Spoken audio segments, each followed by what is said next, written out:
Awesome. So we just got through some of the amazing self-confidence formula tips. I'm so excited to get those in your hands. You guys can apply those. It's going to be awesome. Now we're going to start to move into autosuggestion. Very powerful concept here. It underpins the law of nature that no one can explain, but it is so powerful. As stated by Hill, all impulses of thought have a tendency to clothe themselves in their physical equivalent. As we looked at so many times, if you can visualize it, you can turn it into a reality. So with that said, we're going to look at autosuggestion and bring into your mind the fact that it works destructively on one hand and can destroy reality if used poorly, but it can create tremendous success, abundance, and wealth if used correctly. Now, we've covered the subconscious mind a lot, and the subconscious mind is super important. Subconscious mind is the basis of the term autosuggestion and the impact that it has on you, right? So it's all based on these thoughts which embed themselves deep in your mind. So you might not be really thinking about it, but it's still a thought pertinent to your mind. And because of that, it's going to drive your impulses, and it's all based on the thoughts that you feed yourself, just like we talked about earlier. So important to have those positive thoughts that are going to create that better future for yourself. And that combines courage and faith with all of the aspects that you have in your head, but you just have to remember to avoid fear. Okay? Really amazing example. This guy, he was, it's called suggestive suicide, right?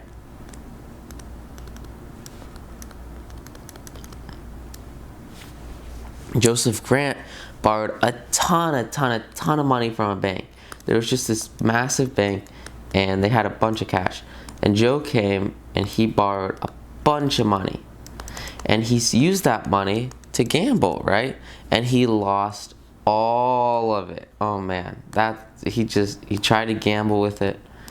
I don't know what he was doing, but he was not doing well. He lost all that cash. And so because of that, the bank examiner came and he was looking at the accounts, and he also began to check out all the stuff.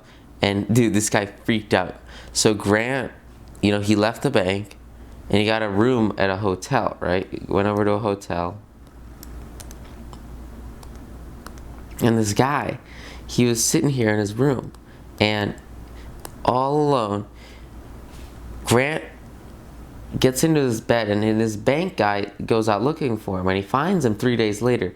He's in a bed repeating over and over, "My God, this will kill me. I cannot stand the disgrace." Over and over, he'd just been moaning that, wailing it for days in this hotel bed. And then in a very short time later, this guy was dead. The doctors pronounced his case as mental suicide because he had these negative thoughts, and because of those negative thoughts, it created the internal idea that he was going to be killed because of his actions. And because of that, he killed himself. Really crazy, powerful concept here to think that these negative fears physically manifested themselves and took his life. So because of that, take this and apply it to yourself positively, all right? Instead of negative thoughts, right? Think of all the amazing things that you want. Envision them, and then convince yourself that those are yours. Convince yourself that you have those, and you can create the success that you want through this autosuggestion principle rather than killing yourself, right? So focusing on the positives, focusing on the things that matter, focusing on your overarching long-term goal. Once you do that, you can change your life. If you fill your mind with fear, doubt, and disbelief in your ability to connect with and use the forces of infinite intelligence, the law of autosuggestion will take this spirit of unbelief and use it as a pattern which your subconscious mind will translate into its physical equivalent. Just like the wind carries one ship east and another one west, the law of autosuggestion will lift you up or pull you down according to the way you set your sails of thought. So, get rid of the negative, make it positive, positive, positive, and once you do that, you're going to create tremendous results. Now, we're going to get to an amazing example that showcases that in about 15 seconds. But before we get there, I want to give you guys this poem. This is on page 55 of the book, and it is just, it's so powerful. If you think you are beaten, you are. If you think you dare not, you don't. If you like to win, but you think you can't, it is almost certain you won't. If you think you'll lose, you're lost. For out of the world we find, success begins with a person's will. It's all in the state of mind. If you think you're outclassed, you are. You've got to think high to rise. You've got to be sure of yourself before you can ever win a prize. Life's battle don't always go to the stronger or faster man, but soon or late, the one who wins is the one who thinks he can. So powerful here, guys. Essentially what you're looking at is success comes with belief and faith. And because of that, you can completely fake it till you make it.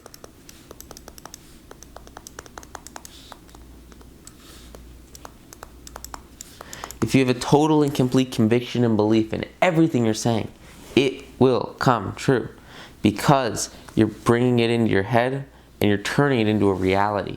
Even if at the beginning it seemed unruly, you can make it happen through complete and total belief and conviction. Somewhere in your makeup, perhaps in the cells of your brain, lies sleeping the seed of achievement. If you arouse it and put it into action, it will carry you to heights such that you may never have hoped to attain. Very powerful idea here, that those who succeed are the ones who think they can.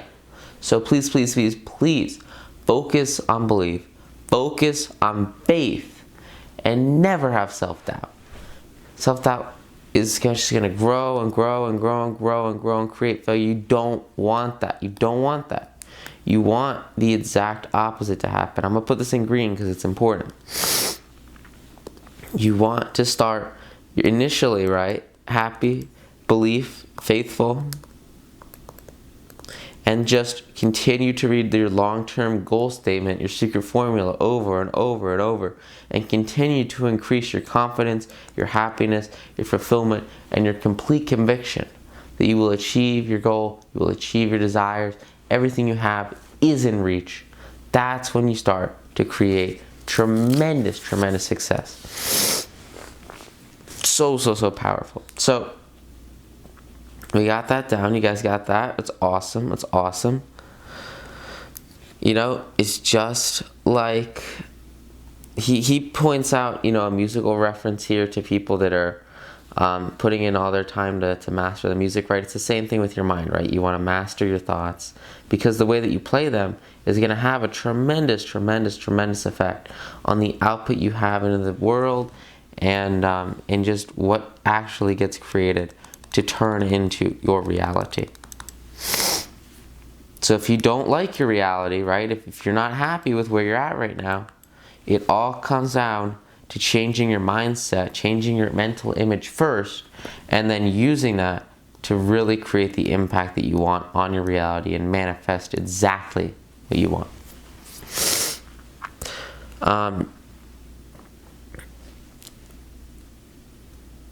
Really important concept here that's going to get developed in later chapters is the power of love. Here we have our first introduction to the power of love with Abraham Lincoln. He was a complete and total failure until the age of about 40. And then when he was 40, he met, his true love, Anne Rutledge, the only woman he ever loved. And because of this, he had this amazing experience and aroused a sleeping genius within his heart. Because of that, it gave him control over his reality again. And these emotions took him into a state of mind. He had complete and total faith. Love and faith very, very closely related. So because of that, as he found this relationship, all of a sudden, love translated into his thoughts and impulses and his spiritual equivalent, and created, right, more belief, more mental success. And then obviously, this mental success led to him becoming Abe Lincoln, massive success as a politician, just amazing work. But it all came from that initial spark that came from his relationship and inspired his mind to step up and really create the results he wanted in his life. This is a super powerful concept we're going to develop in later chapters, but something important to realize here is that during research, Hill found that from the look of hundreds of achieving men,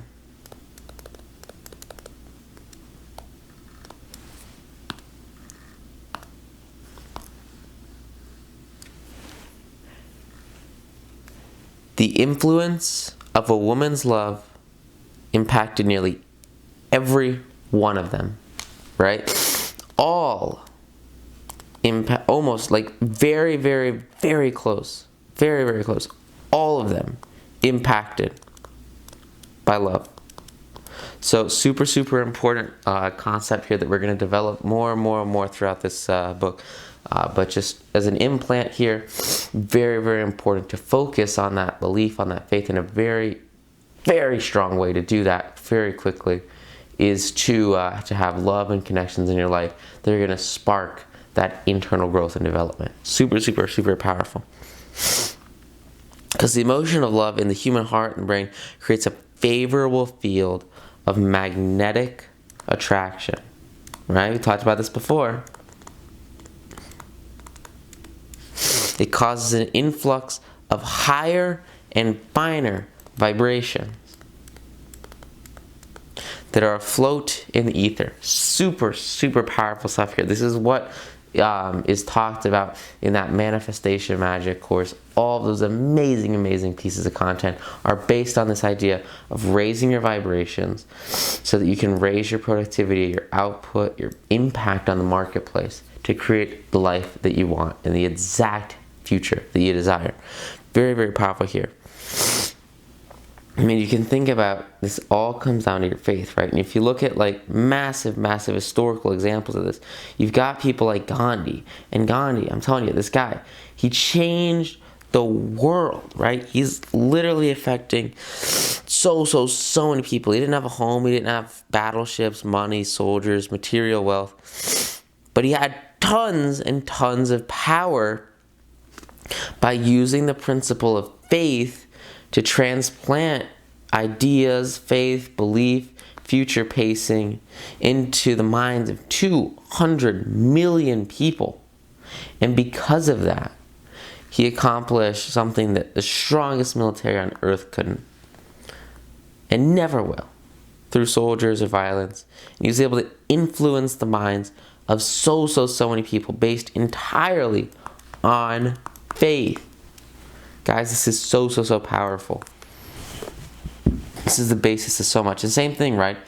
If you look at MLK, right? MLK changed the way people look at interracial relations and civil rights. All of that and everything he does, all the work he does, all stemmed from his deep faith in the belief that all people are created equal, right? And should be judged on the content of their character rather than their skin color. Super important concept for him, and he had so much faith in it that he was able to spread that to people, just like Gandhi had so much faith he was able to spread it to others and create an impact in the marketplace that was so profound that it changed the world. His happiness and commitment were at the basis of these two men's thoughts, and because of that, it translated into a massive, powerful physical equivalent, all because of cooperation, growth, and their individual faith and commitment to their ideas. So powerful. And with that, I want to transition over to our last example. And this is probably one of the biggest ones we'll see in the first part of this book. And it all starts with the U.S. Steel Corporation. This is actually a cool stock. Ticker symbol X. I've traded them before and they're actually kind of low right now, so might have to get into them soon. So with U.S. Steel Corporation, it all started back in 1900 with Charles Schwab. Before Charles Schwab was like a big name. No one knew who he was at the time, and he was just like this office assistant. But his ideas changed his life, right? Like, I know his name. Most people watching this probably know his name because he is huge, right? And it all started with this idea that he created in his imagination, right? Remember, all this thought is your imagination. And so you have to be able to master the creation and the thoughts in your head and your imagination. You have to have that creativity to create, the results that you want in the marketplace, and turn that imagination, that creative thought, into reality so you have unique ideas and unique value propositions in the marketplace. Very powerful concept. And so because of that, he took these ideas and he mixed faith with his ideas, and then he formulated a plan to transform his idea into his physical and financial reality, right? So he took this imagination, and his idea, and then he sort of followed the secret formula, right? He added faith, and that would be like his daily affirmations with the secret formula. The idea would obviously be the secret formula. And then he had his plan, so that's like the third step of the secret formula. And then the idea would be like the second step. This would be the fifth step of the secret formula. This would be the fourth step of the secret formula. And then he applied his plan, right? And he put it into action. This is obviously just a result of the secret formula. That's what happens when you create your ideas and your plans and you take action on them. And then he applied and followed through his plan with persistence, right? You got to keep doing it over and over, kind of like the fifth step in the secret formula. And he backed it with a firm decision that until it had been fully carried out, right? He was going to make it happen. He had his deadline, he had his goal, he was going to make it happen. This is the third step of the secret formula, is committing to something until it's completely carried out by your deadline. And then the last important part was it had a tremendous burning desire. This is a massive effect from the entire step, the whole formula, the whole secret formula creates this burning desire. From this idea to create action, persistence, and then fulfill his goal of creating, the U.S. Steel Corporation. Very powerful concept. So, let's get right into it. This story should dispel any doubt that people can think and grow rich that you might have, because it applies all 13 principles described in this book. And it's told by Mr. John Lowell. So let's get right into it. So I'm going to do this story in the blue colors. So Schwab, he goes to this dinner in December 1900. And at this dinner, there are like 80 people, right? Like 80 of the most successful people in the entire world. Like these are the top nobility. You've got people like JP Morgan here, which was one of the biggest players in the financial space, and that was one of his primary targets for what actually happened here. So 80 people, and they're all at this huge dinner, having an awesome time. You know, everyone's super excited.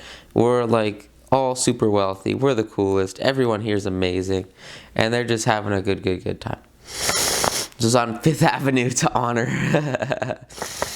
Yeah, on Fifth Avenue, one of the most significant things that ever happened. So everyone's having a great time, lavish hospitality, amazing stuff. And Schwab is hosting everything, right? So he's nice. Everyone's excited about him. They're happy to meet him.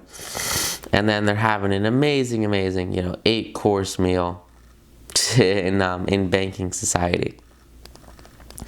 So remember, important concept going into this story, Schwab knows what he wants to do, and he has his plan. So what he does is he takes this plan, and he thinks, who needs to be here to make this happen? Who, right? And he realizes that the answer to that are bankers. So he surrounds himself with the people that are going to most influence his success, which are these successful bankers. And because of that, he makes his plan to get them all together and form a mastermind of people that need to be involved in this project to turn it into a reality, so he can use that as fuel to fulfill his long-term goals. Now, when he made this plan, right, he got everyone together, it was really important. His background was in steel, right? And that's what, he was working in steel. And so because of that, he was told that he should limit himself to 15 or 20 minutes of, a nice little speech out at the table, since everybody else was just so important and they were so high in society that their time was so valuable. Now, if Schwab, Schwab had this long-term goal. He was not about to listen to anyone else. He wouldn't accept limiting beliefs, right? You don't listen to these limiting beliefs or these outside opinions that don't actually affect your internal drive, your internal struggle, because people just didn't know what he was going to do that night that changed the world. So because of that, he has this speech plan, and it's not very well recorded, right? Because this was a private dinner, which, whatever. And after they have all their meals, their courses, what Schwab does is he creates $1 billion corporation, starts to conceive it with these men. So let's jump into what happened. Like I said, there's actually no record of this speech, which is a shame, but we can talk more about, the principles behind it. And he also talked about it from the witness stand in front of the government as they were talking about the steel trust later on, especially after Morgan stimulated a financial frenzy in the investment space for that company. So he gets in front of all these guys, and he stands up tall, and he says, look, everyone, you got to hear me out here, okay? And then he gives this amazing speech that is essentially estimated to create $5 billion.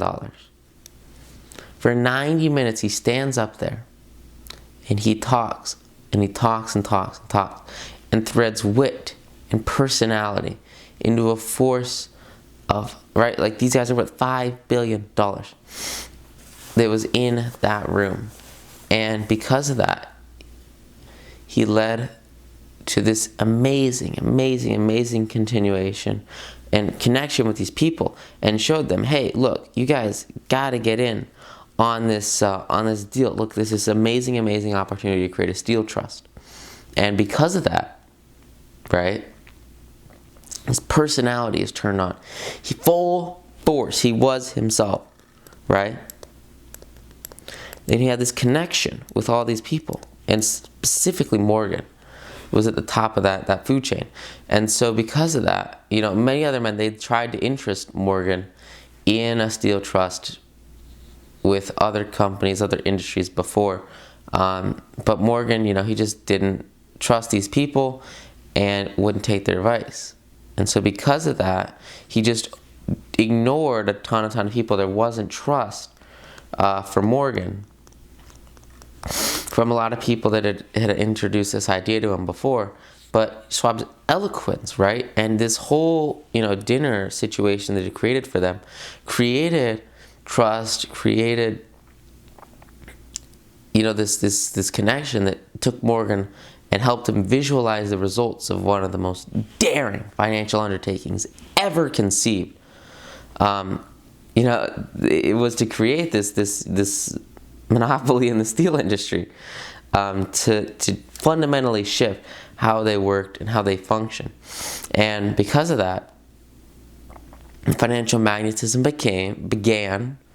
And these guys, they went after this huge presentation, and they just talked for hours and hours and hours in the corner of this party to get together and think, okay, well, how would this work? How could we get it set up?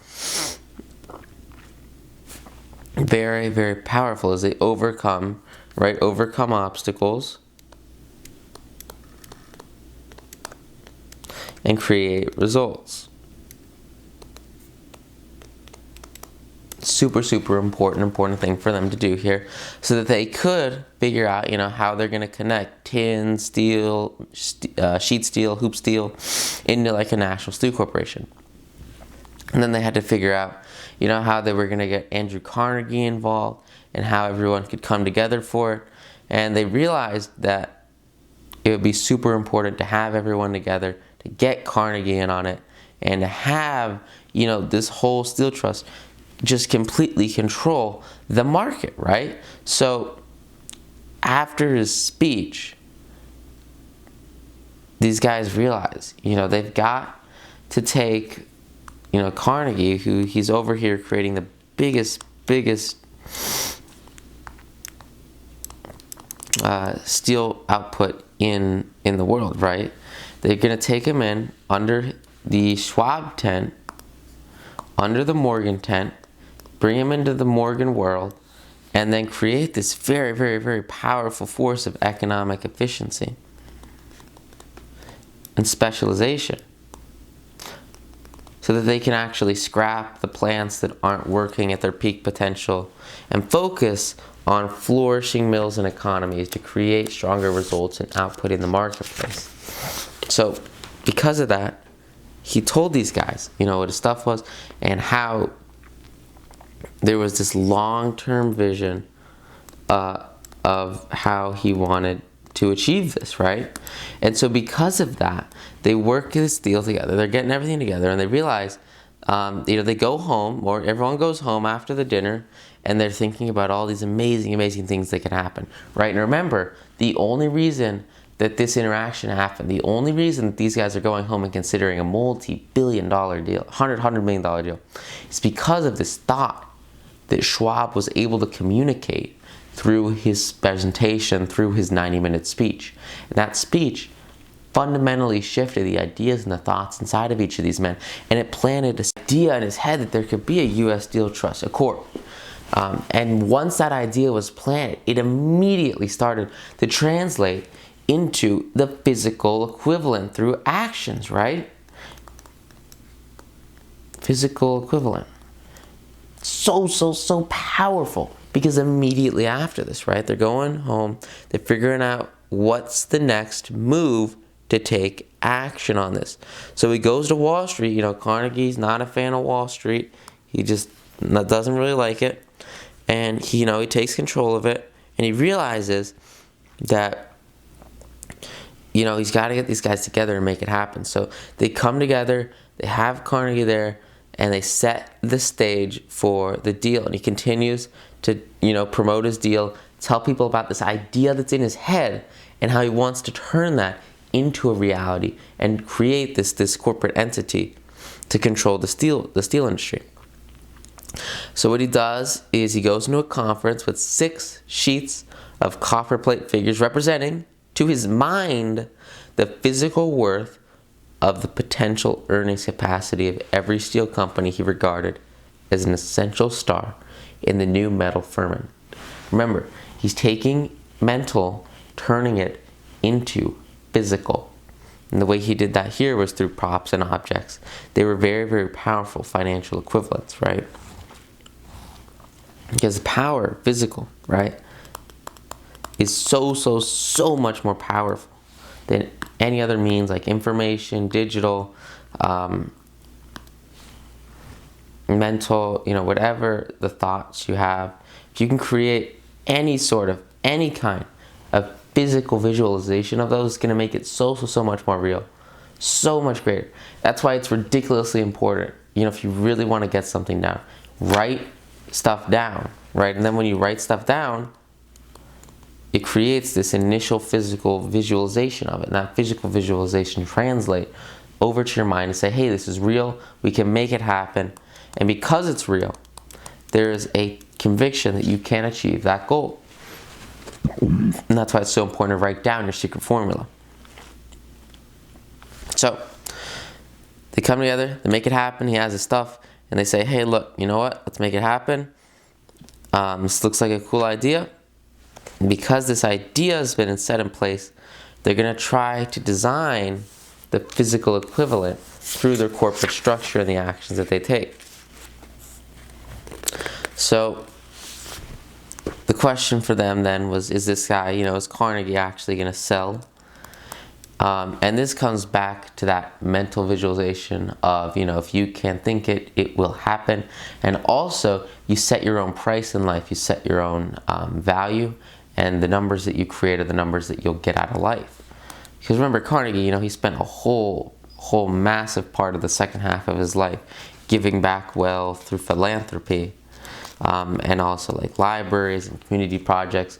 So he wasn't like always just grinding and grinding. He was a whole massive part of his later part of his life was giving back to the world and the States specifically. And he documents that a whole lot in his awesome book. So yeah, it's cool. It's an old one for sure, but it's called Wealth. And it's pretty freaking cool, like if you're thinking about philanthropy. Andrew Carnegie, he did write that book. Really powerful stuff about the need. And it talks about his story too, like, right, he talks about how he went from just this immigrant guy, or this young kid who was working in these factories, these very low paying jobs. And after he got out of his work, right, what he would do is he would go to the library and he would read, and he would read, and he would read about all these insane ways that he could create abundance, create success, create wealth in his life. And after he got through all these books, he started to start his own companies. He started to create massive success in his life because he understood at a fundamental level what needed to happen. And he also had this pressure, right? Like, he did not want to work in this terrible factory all day. He was like 12 years old, right? 12 years old, working long hours in this terrible conditions, awful factory. And because of that, he decided he was going to create change in his life because he wasn't happy and he wanted to be happy.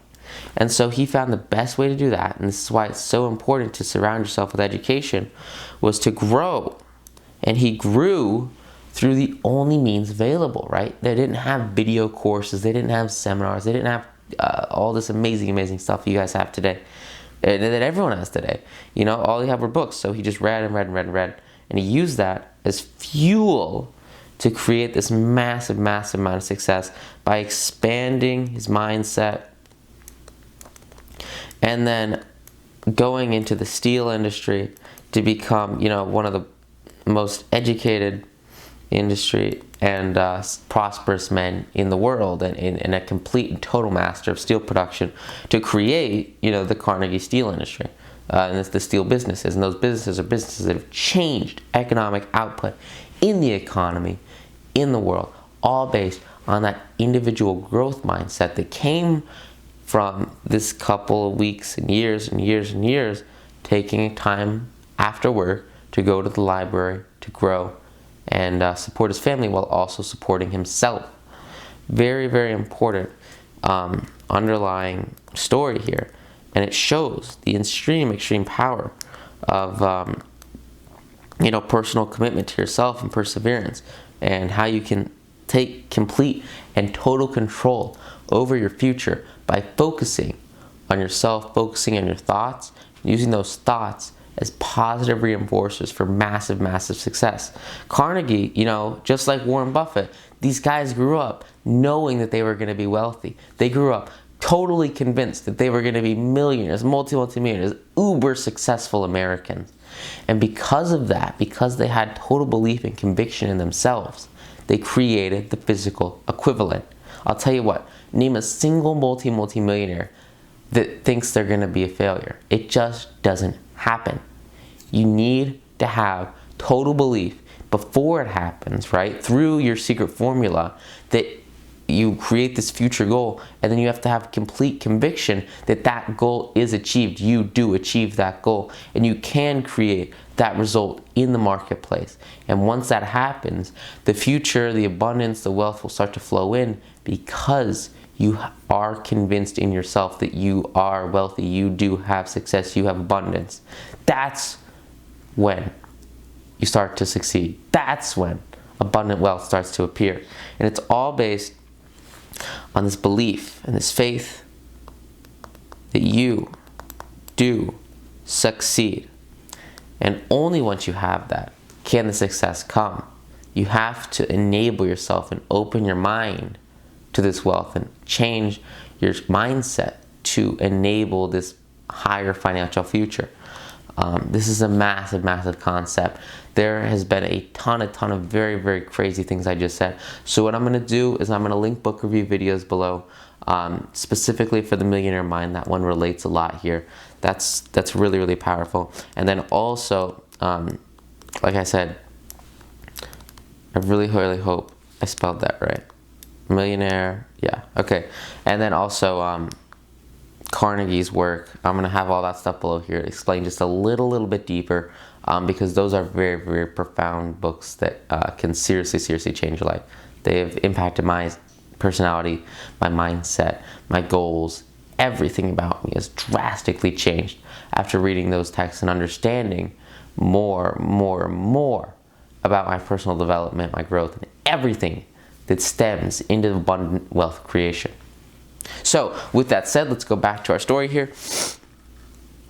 So, Carnegie, he wanted him to sell. Schwab, he said, hey, maybe he'll sell for $320 million, right? Remember, he set his own price. He set his price first. Set his price mentally at $320 million. Now, guys, there are some amazing negotiation books that I've read, and that I'm sure you guys have probably seen on my YouTube channel with the book reviews and in other aspects of this members area. And I can link some below, but in these negotiation books, you don't set your number first because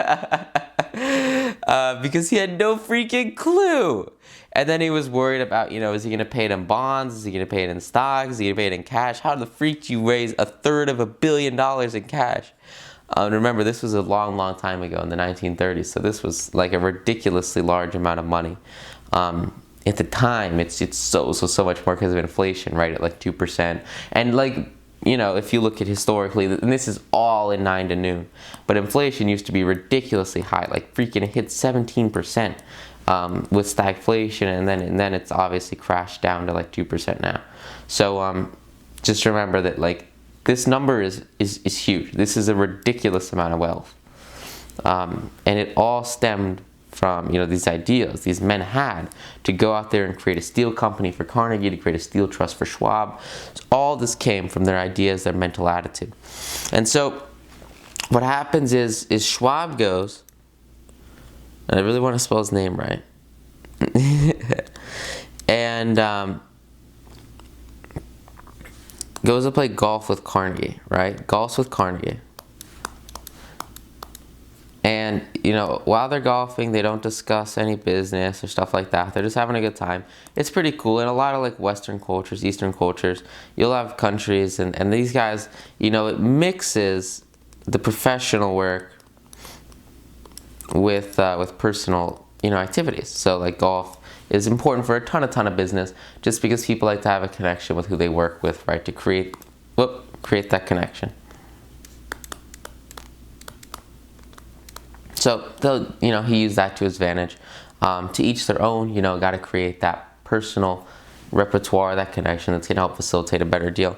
And so after that, they go into his cabin near the golf course, and they sit down and just have an amazing time.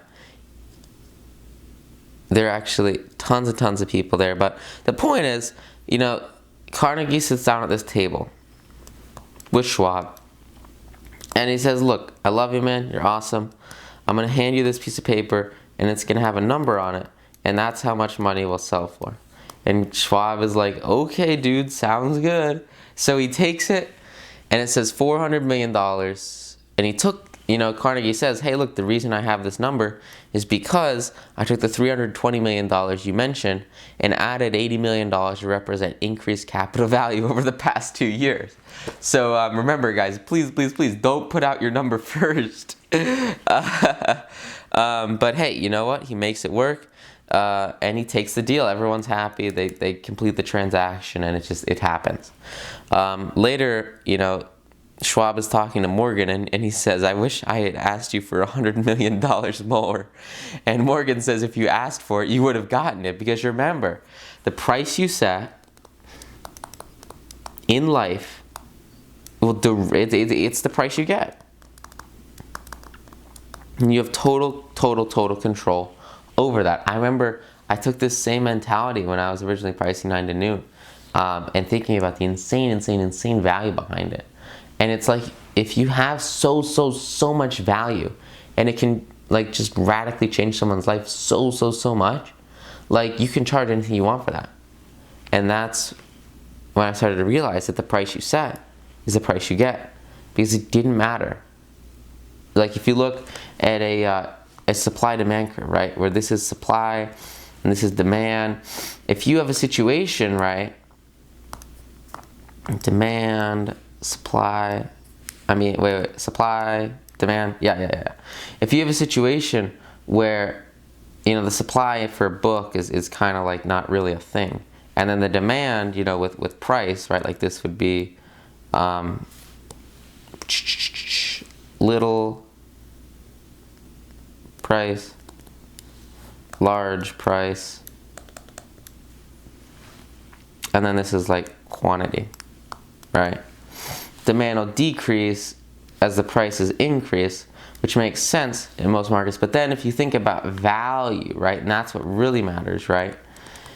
If this price is like $100, but the actual value is like freaking $3,000 minimum, right? Like conservatively, like like this demand suddenly shifts to, you know, high at any level based on the underlying value. So anyway, just a little bit of economics. Super cool stuff there. So they get the deal, they finish it. 38-year-old Schwab turns his idea, turns his mental visualization into this deal. And it's so powerful, because his desire is transmuted into his physical equivalent, right? He took his mental image and turned that into U.S. Steel. Now, what was so powerful is that you're going to hear people, and they're going to say, you cannot convert nothing into something. But the answer is the story of U.S. Steel. This giant organization was created in the mind of one man. Isn't that powerful? Isn't that amazing? This one guy thought up of this insane corporation entity that has just created so much wealth. It was made in his imagination, and his persistence, his faith, and his desire are the ingredients that allowed him to create just this massive collection of steel mills, mechanical equipment, acquired by the corporation after it had been brought into legal existence, it didn't matter, right? What mattered was that he had this idea in his head, and that was the fuel. That was the tool. That was the leverage that allowed him to actually create his final reality. And everything else below that, right? All the corporate entities, all the factories, all the work, all of the little moving pieces are just incidental parts that fit into that goal, that fit into this project, that fit into the reality. Because once you have that 10,000 foot view, once you have that massive, massive, massive overarching long-term goal, let me draw this out for you so it makes more sense. This is your long-term goal, and it's huge, right? It's like a 10,000 foot view of your future. And down here, we have the day-to-day implementations, the day-to-day work. And maybe that's work on a team, maybe that's work as everybody. But once you have this, everything down here is incremental, just a small, small cog in that massive machine that you've created in your mind. And once you can establish this, all these pieces down here fall into place. And that's why it's so important that when you create your secret formula and your overarching long-term goal, that you focus on this massive, massive overarching future. And because once you do that, all the little pieces start to fall into place. That's why you can't worry about small goals. You can't fret about these tiny things, because if you worry so much and you put all your effort into like this small little daily thing or this small little weekly thing, like that's the most that you'll achieve and you have a cap. But if you have a goal that's so ridiculously huge, so insane, right? And this is what they talk about in the 10x rule. If it's so high that there's just no option but to go more than anyone else, you're gonna have success no matter where you fall, because you're higher and higher and higher by orders of magnitude than the traditional parts of the machine, the traditional goal setting, to get to this insane level of success that most people don't see as possible, because most people are focusing on these low priority tasks instead of thinking about the highest and best outcome. And that's where you want to focus to create surreal success. You want to completely ignore this part and let that come as it comes by focusing on your overarching long-term goal. Remember, with Schwab, he was working, and disclosed a little bit later, and was the fact that the corporation increased in value by an estimated $600 million by the mere transaction that consolidated all of these aspects of the company under one roof. So they had all these factories, and they had all these people, and they had all this equipment, but just the fact that they were all brought together led to an increase in $600 million. And that's a lot, that's in very, very far away historic money. So today that's just a lot more. In other words, Schwab's idea, plus the faith in which he conveyed it to the minds of J.P. Morgan and others, was marketed for a profit of $600 million. Not an insignificant sum for a simple idea. I mean, guys, that's really, really powerful, right?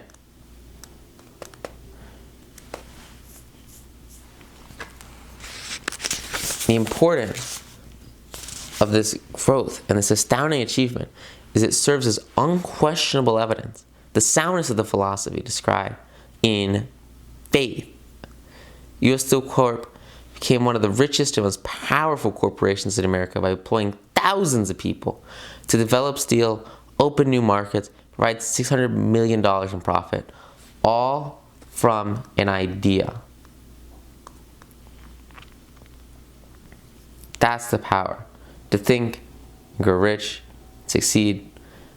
It's all about faith, it allowed this company to create a famous idea that rose to power, fame, and riches. This idea led to all of that. And then Schwab, he got to run everything, and he was super, super happy about it, super excited about it. One last little snippet here is the idea of Templeton Investments, and how faith in an idea made him millions of dollars with Sir John Templeton. He was really, really confident in his ability to create amazing mutual funds for long-term growth for investors. And I don't know if you guys have gotten how far you've into the 9 to noon yet. Mutual funds are like, I think they're like chapter 12. So yeah, just read the chapter on mutual funds and you'll understand more about the principle here. But the overarching idea is that Templeton wanted to create a ton of money because he thought he was really good at picking stocks. And because he was really good at picking stocks, he realized that he could provide a service to the small investor, to help the small investor. Right, and that's what mutual funds and then subsequently ETFs after. This was a while ago, so ETFs didn't really exist. They wanted to help them create a bunch of cash by managing other people's money, and obviously this was a pioneering project. He essentially created the mutual fund. Or he didn't really create it, but they were very new at the time, and he honed in the concept to what it was today. And he did an amazing job. His first annual meeting was in his little tiny kitchen. There was a kitchen to save money, or dining room. Same thing with Ray Dalio in some of his books and the books that I talk about. Dalio, he had his first meeting at Bridgewater or his first, like actual company was started in a 2-bedroom apartment, right? And Bridgewater today, they're like a multi-billion, one of the top private equity firms in the world, just like Templeton. So these guys, they go from nothing, right? Nothing, very little, except an idea. And they apply that into the marketplace to have insane growth. These guys are now with billions, so much money. But it all starts with being broke and having this idea that they're going to go out there and succeed. 2 books that are very influential and showcase this topic very well are The Power of Broke by Damon John, and I'll have my book review of that one below. That one is so powerful because it shows you how to use this mindset to actually create this success in your life and actually create this overarching growth. And then also Principles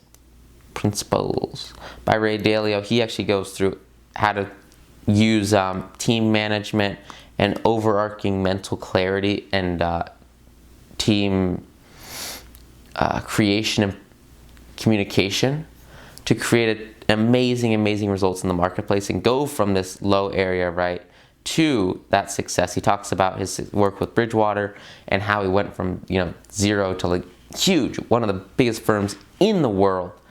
Insanely powerful. These are both very powerful books. So I'll link my book review videos below, and hopefully if those work for you guys, you'll grab them, snag them up, and devour these because they will change your life. They're insane. They're so good. So he starts his fund, and he creates this amazing thing. And what happens is they now have more than 6,000 employees worldwide, 36 billion in assets. Driving the growth is his insane power to create great investments for people. He turned 10 grand 40 years ago when this was written into 3 million today, which is like 22% return per year, which is insane. That's awesome. Averaged out over the 40 years. And by the time he retired, his interest with $400 million helped so many people succeed. And it all started with this idea that he was going to manage money for people and use that as a way to create real success and wealth in the marketplace. Extremely powerful idea. And the reason it happened was because of autosuggestion and his faith that it could happen, and his total conviction and belief in his long-term goals and ideas, that he turned it into a reality. Guys, there is so much powerful stuff here. So many amazing resources below. Everything is at your fingertips. You are so close. You have 2 steps to take. Mentally visualize. Physically achieve. These books below are amazing. These books below have changed my life, my perspective, everything I do. In business, personal life, success. I'll tell you what. I'm doing this quote book right now. I'm almost done with it. I'm finishing it up right now, and you guys have probably seen it. If you've been here, you probably know about all the other books I wrote. There's this one thing that stuck with me. It's the last thing I want to put here. The fastest way to personal achievement is through business success. So, think and grow rich. I'll see you guys in the next module. Hope you get a ton of value from this. Thank you so much. See ya.